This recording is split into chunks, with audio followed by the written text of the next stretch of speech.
All right, Mike. We're gonna go over forehand rolls. Your forehand volley is already really good. So, I mean, what the distinction is when I talk about volleys and rolls is a volley is like when it's net high and it's like right here, which is something you're comfortable with, right? Okay. That's a comfort shot for a lot of tennis players. But when I'm talking about a roll, I'm talking about the ball that is under the net, and when someone's dropping to you, and you're taking it down here and then below the net, the height of the net, and then going upwards. So it is a weird shot for tennis players. So I'm gonna feed you some drops first. I'm kind of gonna look at what you have in the bag first, or what you're comfortable taking out of the air. Because I notice in games you let a lot of balls bounce because you're more comfortable hitting this off the bounce rather than this, right? Yeah. So I'm gonna feed you some. Do what is comfortable for you right now, and then come up to the net. And then we'll go from there. Yeah. Yeah. Come on now, Michael. No need to.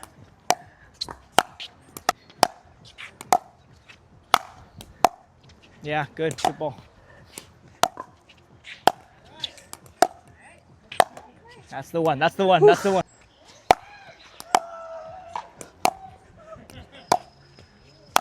Nice. That's really good. That's really good. That's really good. Okay. It looks good. Your forehand roll honestly looks a lot better. Your volleys, you have better volleys than I do. So I think your forehand, like this motion right here, is very natural for you, right? So the distinction for rolls specifically is when you're hitting a volley and it's above the head of the net. Again, it's a lot of tennis, so like you're rotating here and kind of finishing across your body. So I think you got that down. You get a lot of power, a lot of topspin. It's the one out here. So the one, when you're getting a ball here, a lot of people are saying to like drop this down all the way. Yeah. What is your grip, first of all? More Eastern, do you think? Yeah, I guess. Kind of continental. I guess it's pretty continental. Yeah. So when you extend your wrist out like this, so if you want to mirror me, kind of. So we're coming out like this, right? A lot of people are teaching to go down all the way down here. Yeah. And then kind of whip it this way, right? Yeah, that's what the video I watched. And it's not bad, but your consistency will go down a little bit. Because this motion, first of all, is a lot of movement and a lot of variation in your wrist. Oh yeah. Which is really tough. Yeah. So how I like to teach a roll, which is not the one here. This one is easy, right? This one above the net, you can kind of rotate and hit across. But a roll is when it's down here and you're not taking it off the bounce and where you're using a lot of shoulder. So this is, your paddle is almost horizontal and then you're going up the ball like this. Okay, so up the ball like this. Whether you finish this way or this way depends on where you want the shot to go. Okay, so let's say you're finishing like down the line, so down the line this way, right? So for you can kind of finish it this way, so more to your left shoulder. Same side? More so this way, because you're going this way. Okay. So you would finish it on your other shoulder, So you would go here. The wrist doesn't break a lot. Okay. So it does a little bit to gain a little bit of power, but it's pretty stationary in this extended kind of motion. So if I'm getting a ball here, like this motion is pretty much all shoulder here. Okay. And then you're kind of pushing forward with kind of this, like, it goes from this, like, onto your right foot. Yeah, exactly. Okay. So you're also going up the ball, not more so side. Okay. So you're just gonna go up with a locked wrist and then shoulder motion. Okay. So again, it only happens when the ball is below the net of the plane. Or sorry, net of height. Oh my God, I can't speak. Height of the net. Okay. Yeah, that looks better. So before you were doing this like this motion, and it generates spin, but it's really easy to hit the tape. Yeah. So because you're going like this, and you're gonna, it's like 300 degrees of. Yeah, no, and it hurts your wrist. Yeah. And a bunch of other. You know, grab that ball behind you. Sorry. Okay, so we're gonna kind of work on a locked wrist more so, and then kind of going up from there. So. Okay, that's okay. That was really low. We go here. Good, good. See, again, it's a read. Like if it's high enough where you can volley it regularly, then you can rotate. Then you can rotate and finish out here. Okay. But if it's a ball where it's too low and it's got to go up, or you're gonna hit the tape. Okay. Good. That's good. Yeah. Good. Yeah. That's the ball. That's the ball where you have to do that. Okay. Okay.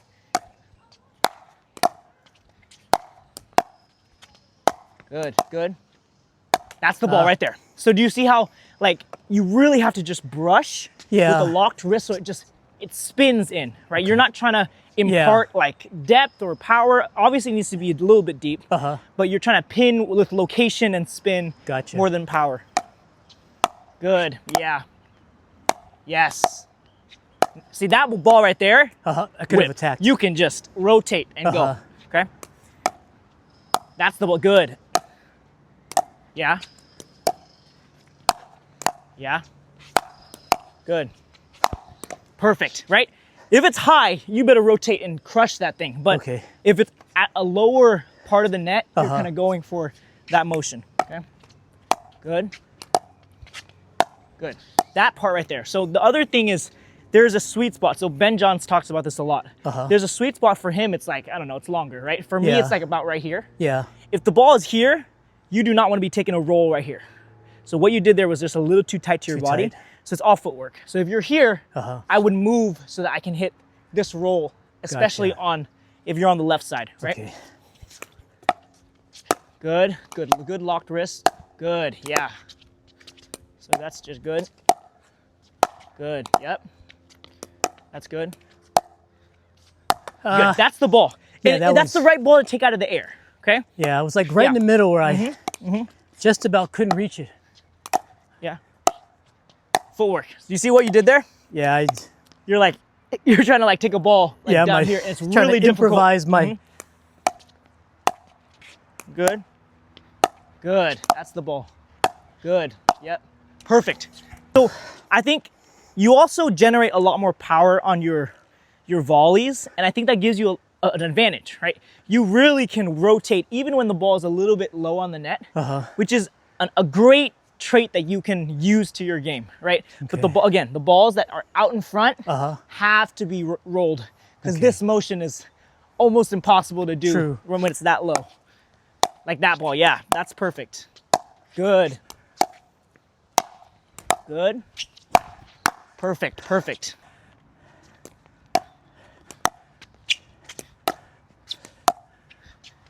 Good, yes, way to recognize, yep. High, yeah, good. That's good though. All of that was good, right? So net height, you can still go there. Okay, so now we're gonna do the other piece of it, which is how you direct your rolls. So a lot of this applies, I would say, when someone is let's say someone is dropping from the right, they're going middle to your forehand, right? Where do you usually place your rolls? Or do you think about that? I just kind of look for the openings. Okay, yeah. So when I'm looking for placement on rolls, I'm thinking, okay, if that person just hit a drop there, is their middle open? Yeah. So a lot of the placement of where your forehand roll goes, your roll, not your volley. Your volley, you're just like cranking it, right? So the placement of where your roll goes depends on, again, where you finish and the timing of where this ball goes and when you hit it. So if a ball is, let's say, floating, you're playing on the right, right? If you're playing on the right, the ball is being dropped to your forehand, like here. If you let this ball go past your center line onto your right side, hitting this forehand roll where you finish on the same side as your shoulder, down that line is really easy. If you wait for this ball. Now, if you take it early, how would you be able to turn this ball down that line? You got to use wrist or something. It's like really hard, basically. So you have to wait for this ball to drop kind of to your right side and then roll it this way. So it's my favorite shot for, let's say, someone is dinking to you and it comes a little high. You wait for that ball and you roll it down that line, right? So same things offensively apply for a forehand roll. So again, it's timing, where does the drop go, and also what side of the shoulder you're finishing on. So if you're going this way, right, that ball is going down there because you can open your face and kind of direct it so it stays open. Straight shot. Exactly. If I'm going this way, I'm kind of finishing this way, upwards, but that way. And then again, wrist stays locked. Same thing. If I'm doing a roll or like up high, and I just finish that way, the ball will go that way, right? I do it a lot. I mean, I did a lot during the other drill. So like I can finish that way, same side, and it'll go down that line. So I'm gonna feed you from the middle here and then go either side. Okay? Good, yeah. Really move that spot. Yes. That's what you like to see, because you can really pin someone on their backhand if you can just go that way. Yeah? Good, good. Nice. Good, yeah. Really, you can move more, right? Move more and really take that on your forehand. Nice. Good. Hell yeah. Good angle. Good. Perfect. Good, good, good. Way to finish that way. Yes. See, that's a great pattern, right? Can you pin them this way, make them hit a backhand, and then go that way? Good. Yes, that's perfect. Nice, good. Yeah, dude, right? Look at the variation that you can generate on your rolls, okay? Okay. Now we're gonna do the other side. We're gonna do the right side. Okay, so go here. That's it. That's it. That's it, right? Good. Yes, beautiful. Good. Nice. Look at this. You're the fastest learner of ever. Good, yep. Bad drop. Go here. Yes, Mike.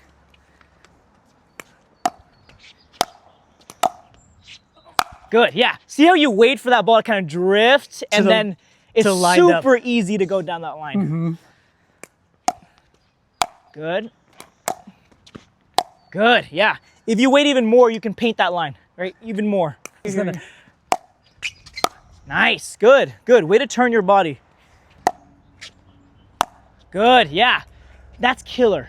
You know how hard it is to transition with someone where you can hit both down the line, you can hit a middle shot or sharp angle. Like if you can expand your volley arsenal like that, it's so hard for people to transition to the net, yeah? Good. Yes, no, but that's it. It's the timing of where you swivel. Like if you just, when you swivel, it's even harder to read. So if, let's say I'm swiveling here, right? And the ball's right here, I can take it all the way across. I can take it here, or I can wait and go up there. True. So the swivel, if it's high enough, is the thing where you can hide it, right? If you just go here and this ball is floating, they have no idea where you're going. True. Right? So if it's high enough, I would recommend you rotate just for deception's sake. Okay. Right? So this, you can hide it, but it's not as easy. So if it's high enough, you don't need to be out in front. If it's high enough, you can rotate and kind of disguise your this way, you can disguise it there, or disguise it down the line. Does that make sense? Yes. The deception is important on the rolls. So, nice. Rotate. Yeah. See how you can, when you rotate, I have no idea whether you're gonna go this way, or this way, finish, or down the line. Finish. Yeah. So rotate. Good, good. Rotate. Yeah, exactly. So again, placement, right? If it's there, it's down the line, it's down here. You wait for the ball to pass, or you take it early and you're back across. Okay. So swivel. Good. Yeah, see, just that weight is perfect, okay? Same technique applies for the roll. Good, way to recognize. Sorry.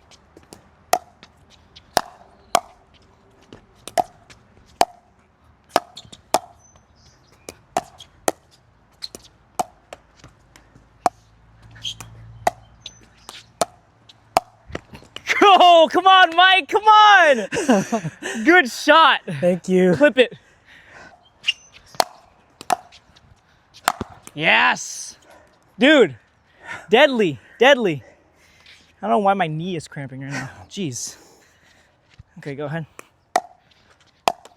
Sorry. All good.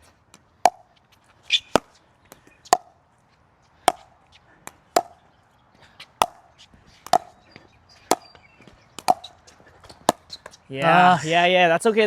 Those are great volleys. Oops, sorry. Way to mix it around.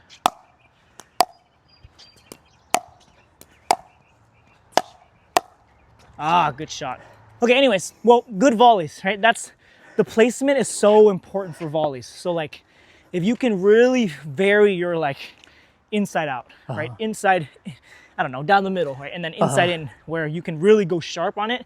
That expands your forehand volleys. Just opens the court opens up court, right? You can really, like, especially going middle, like you'll see, like, I can orchestrate people's like resets based on these rolls. Like, it's so important. So like I can, if I see like a guy playing on that left, but he's leaving his entire left side open because he's covering the middle, and you only know how to roll volley this way, then it's like you're 50%, right? So you have to be able to like hit that ball that way so that you keep him stuck on that side, or he's just gonna go clamp. When you're playing mixed, when you're playing a guy that's trying to cover for his partner, you know, like especially in 3-0, 3-5, you're gonna meet guys. It's gonna be one really good guy and a guy that's like not so good, and he's gonna try to clamp the middle and be on this side. And if you don't keep him guessing about where you're going with your rolls, you're losing a lot of offense. Yeah, because I always try to get to that side, but I'm driving there. But yeah, this roll would be right, exactly. perfect. Yeah, so you can just roll it, same side, right, dominant shoulder down that line, and you're gonna get so much more. You're gonna get pop-ups. You're gonna get missed shots. You're gonna whatever. True. Right? Or the next ball will be next ball will be like away. high. You know, it's just gonna be like here, and then it's over. True. So like these balls, the variation of your forehand rolls is super important. Okay. Yeah. All right. Good work. Good. Okay. Thank you. Water, and then we're gonna keep going. Whew. What time is it, Mike? It is 3. 3. Cool.